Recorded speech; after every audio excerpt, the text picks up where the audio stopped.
इसलिए जब इन युवाओं के बारे में कोई ये कहता है ना कि आज का युवा ये कर रहा है, मैं कहता हूं कि वो खराखर झूठ बोल रहे हैं। उसने अपनी भूमिका सही टाइम पे निभाई होती तो उससे पहले की पीढ़ी कंफ्यूज नहीं होती। आज का युवा जितना शार्प है, जितना बात को सीधे अंदाज में कहता है, वो अगर मगर में नहीं पढ़ना चाहता। इसलिए आज के युवा का आइडियल और हमारे दौर के आइडियल में एक ही फर्क है। एक फिल्म आई थी, उस फिल्म का नाम था घर। वैसे मैं फिल्में बहुत कम देखता हूं, लेकिन जो पहले कभी इलाहाबाद था वो अब प्रयागराज हो गया है। उसी विश्वविद्यालय में मेरी एक बहन है जो मुझे इसी दौर में मिली। बहुत कुछ मुझे वो पीछे से बताती रहती है। इस फिल्म का जिक्र उन्होंने मुझसे किया। उस घर फिल्म के अंदर एक हीरो और एक हीरोइन थे। हीरोइन शायद कोई रेखा थी और हीरो कोई विनोद मेहरा थे। और एक साधारण परिवार में दोनों में प्यार मोहब्बत हुई, शादी हो गई और एक सामान्य भारतीय परिवार जैसे रहता है वो रह रहे थे। एक दिन कहीं वो घूमने गए, वहां 4-5 गुंडों ने उन पति पत्नी में से उनकी पत्नी के साथ सामूहिक रेप किया। और उसके बाद वो पति अपनी पत्नी को घर ले आया, उसका इलाज करते रहे, लंबे समय तक इलाज कराया, ठीक ठाक। कुछ समय के बाद वो पत्नी हो गई। उस फिल्म का जो कंक्लूजन था, जितने रिव्यू लिखे गए, उसमें यह कहा गया कि देखिए एक कितना अच्छा पति है जो अपनी पति के संकट के समय में उसके साथ खड़ा रहा। कुल मिलाकर के उस पूरे फिल्म का जिस्ट ये निकाला गया कि जिसकी पत्नी के साथ सामूहिक बलात्कार कर दिया हो, वो पति उसको रोक नहीं पाया। पूरे समय तक बाकी की जिंदगी में वो पत्नी उस साइकोलॉजिकल ट्रॉमा से निकलती है और फाइनली वो पति इस बात में सक्सेसफुल हो जाता है कि वो पत्नी से कहता है अब सब भूल जाओ, सब सामान्य हो जाएगा। पत्नी, क्योंकि वो पत्नी थी, उसने भी उसको यह एहसास दिला दिया कि मैं सब भूल गई। वो भूली नहीं थी। तो 70 के दशक की ये मूवी है। और आज एक फिल्म आई बाहुबली। इसलिए कि मेरा आज का युवा फिल्मों से बहुत प्रेरणा लेता है। मेरी माएं, बहनें, मेरी बेटियों के समान जितनी बच्चियां हैं, वो फिल्मों से बहुत अपने आप को ड्राइव करते हैं। आज आपके पास फिल्मों से अगर कुछ ड्राइव करना है तो 1-2 लाइन की मैं आपको कहानी सुनाता हूं। बाहुबली में उस फिल्म का जो हीरो है, उसकी पत्नी है देवसेना।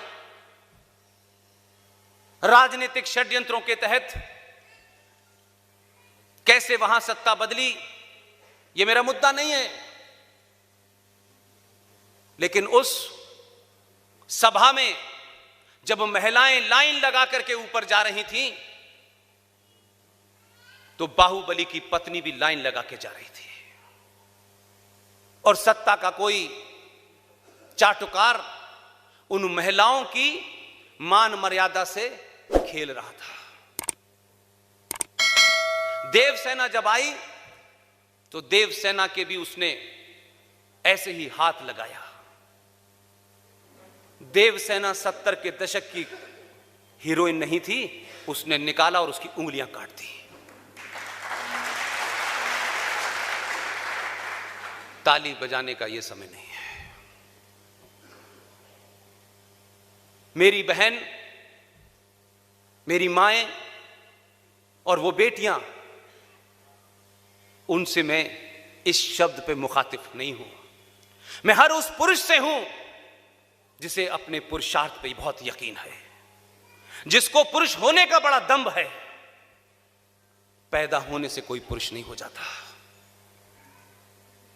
मैं उन भाइयों से पूछना चाहता हूं, उन पिताओं से पूछना चाहता हूं, आपकी बेटी घर से निकल करके पढ़ने जाती है, घर से निकल के सहेलियों से मिलने जाती है, लेकिन किसी न किसी चौराहे पर कोई न कोई गुंडा जिहादी उससे अश्लील बात कहता है, उसको छेड़ता है, उसका हाथ पकड़ लेता है।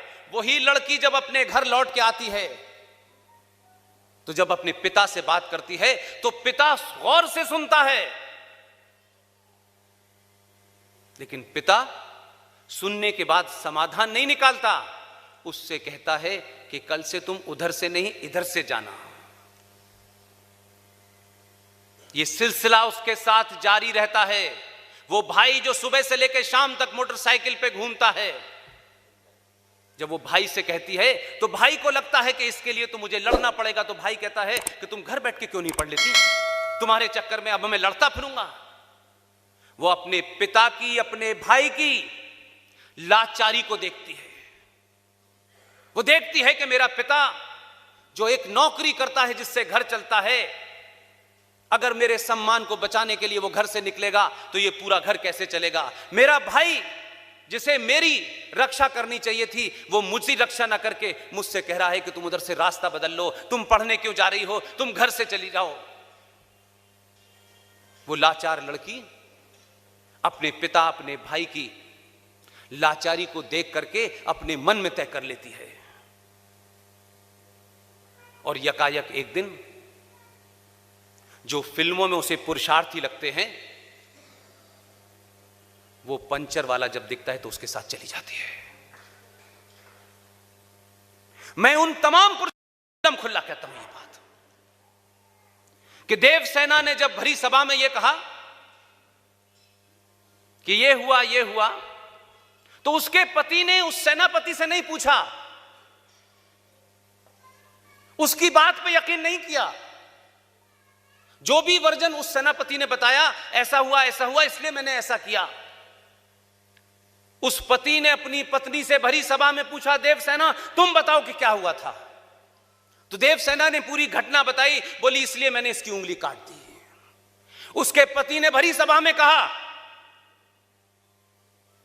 कि इसकी उंगली नहीं, इसकी गर्दन काट देनी चाहिए, और यह कहते कहते गर्दन काट दी। आज के युवा, आज के सनातनी हिंदू मर्द को अगर बनना है तो बाहुबली बनिए, बाकी शाहरुख खान आते हैं चले जाते हैं।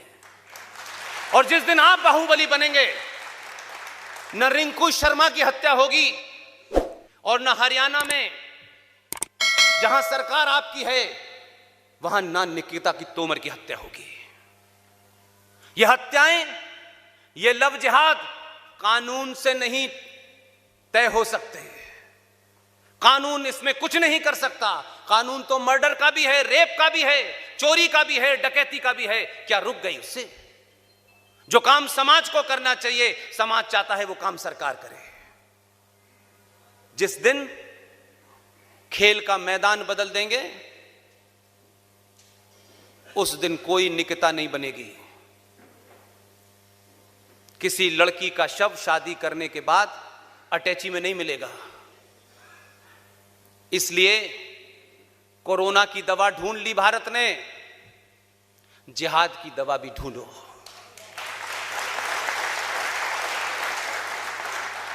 दवा खाने से आपका शरीर ठीक होगा, लेकिन राष्ट्र की बीमारियों के लिए अपने पुरुषार्थ को जगाइए। उस दिन ये राष्ट्र अपनी खोई हुई ग्लोरी को प्राप्त करेगा। कोई और नहीं आएगा बाहर से। आपकी हर समस्या का निदान सरकार के हाथ में नहीं है कि सरकार कानून बना दे। आप में से जितने लोग हैं, आपको हिंदू राष्ट्र चाहिए, आप दोनों उठा के हाथ कहते हैं हिंदू राष्ट्र चाहिए। जरा अपने दिल पे हाथ रख के बताना कि क्या हिंदू हो? 80 करोड़ लोगों में से जिस दिन भी 5 करोड़ लोग हिंदू और सनातनी हो गए, इसी व्यवस्था में लोग पूछने आएंगे, बताओ मेरे आका क्या करना है? ताकत का प्रदर्शन कीजिए, अपने अंदर की कमियों और लालच को बाहर निकालिए।